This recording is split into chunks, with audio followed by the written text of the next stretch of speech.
नमस्कार विद्यार्थी आणि पालक मित्रांनो, मी किशोर कारसेकर स्टुडंट्स हेल्पलाईन सेंटरमध्ये आपल्या सर्वांचं स्वागत आहे.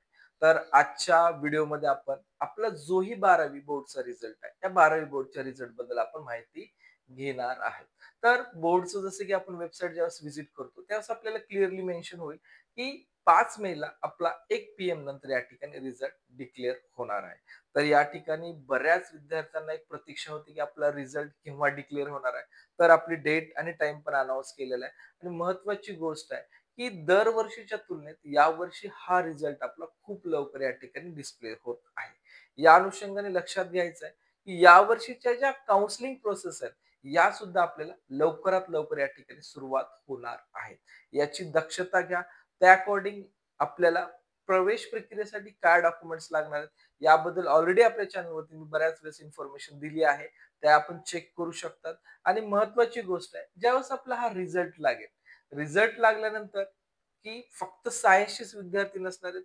यामध्ये आपले आर्ट्स आहे, कॉमर्स आहे, ॲज वेल एज सायन्स आहे आणि पीसीएम पीसीबी या दोन्ही ग्रुपचे विद्यार्थी हे रिझल्ट चेक करणार. त्यामुळं कदाचित वेबसाईटवरती खूप जास्त लोड असणार आहे. तर त्याच अनुषंगाने आपल्या डिस्क्रिप्शन मध्ये काही ग्रुपच्या लिंक्स आहेत.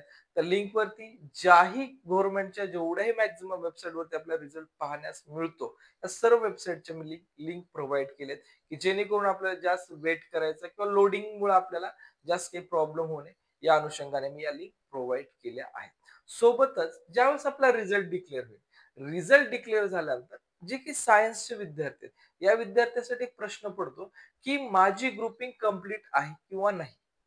तर त्याबद्दल इन डिटेल इन्फॉर्मेशन मी तुम्हाला पुढील व्हिडिओमध्ये डेफिनेटली या ठिकाणी देणार आहे की जेणेकरून आपल्याला ग्रुपिंग क्रायटेरिया बद्दल की मेडिकल साठी एक्झॅक्टली काय आहे, इंजिनिअरिंग साठी काय आहे आणि त्यातल्या त्यात जोसासाठी जे विद्यार्थी पार्टिसिपेट करणार यांच्यासाठी काय असणार आहे अशा इन डिटेल इन्फॉर्मेशन मी त्या व्हिडिओमध्ये तुम्हाला शेअर करेन.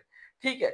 तर या अनुषंगाने ज्याही वेळेस आपली वेबसाईट या वेळेस ओपन होईल, ओपन झाल्यानंतर आपल्याला सर्व विद्यार्थ्यांना जोही आपला रोल नंबर आहे हा रोल नंबर मेन्शन करायचा आहे आणि सोबतच मदर नेम म्हणजे आपल्या आईचं नाव या ठिकाणी टाकायचं आहे आणि रिझल्ट आपला चेक करायचा आहे. आणि जोही रिझल्ट आहे हे रिझल्ट मध्ये आपण समाधानी राहायचं आहे. कारण कालच आपली नीट एक्झामिनेशन झाली आणि त्यानंतर आज लगेच आपला 12वी बोर्डचा रिझल्ट येत आहे. म्हणजे काही विद्यार्थ्यांना ह्या गोष्टी खूप चांगल्या प्रकारे मिळत आहेत, पण काही विद्यार्थी या गोष्टीमध्ये खूप जास्त डिप्रेस आहेत. तर जोही रिझल्ट आहे तो स्वीकारून पुढे आपल्याला बेस्ट ऑफ बेस्ट काय करता येतं याकडे फोकस करणं खूप जास्त महत्वाचं आहे. रिझल्ट नंतर काही अडचणी असतील, काही प्रॉब्लेम्स असतील तर तुम्ही कमेंट्स मध्ये विचारा. त्या अकॉर्डिंग मी नेक्स्ट व्हिडिओमध्ये तुम्हाला काय इन्फॉर्मेशन द्यायची आहे त्याबद्दल डेफिनेटली माहिती देईल. ठीक आहे. Thank you for watching students helpline.